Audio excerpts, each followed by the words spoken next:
cartography means map making. So today we're going to be making maps, so we're going to become cartographers. Let's get into it. To start, you need some paper and a cup of tea. Get some adult help while you make that. Now, don't drink it, you need to stir it up and make sure it's really strong. Use extra tea bags or maybe even coffee to help you do that. Then you need a paintbrush to help put the tea onto the paper. You could do this on the table, might be safer to get a tray though, like this. Then you can just slowly brush the tea on. Or you could just bung it all in and hope for the best.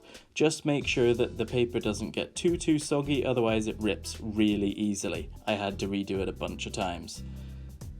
Now what you need to do is you need to tear off the edges while it's still wet. This gives it a really ancient feel to it, and it looks like it's been passed down by generations of pirates or through a war or forgotten or buried somewhere. You get the idea. It might be an idea to do more than one. Then let them dry.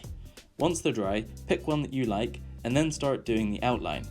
Notice that I'm only focusing on the main features. I'm not doing any details on this map yet, just the general outline. Then I go over it in pen, add some waves to mark out the water, and then I'm getting a special mix of paint.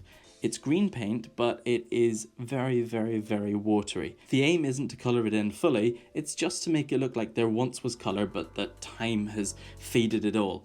Then you're going to get some blue paint and do the same over the water. Don't put too much water down or else it'll blur too much. You only want it to do that a little bit.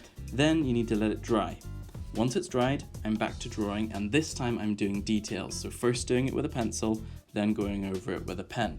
As we all know, every good pirate treasure map has got a giant compass, which is really elaborate, and it shows all of the cardinal directions at the top. And then I'm marking down the different landmarks that are on the island. So here I've got the Mourne Mountains, and I'm actually drawing some mountains because that really gives a nice feel to the map.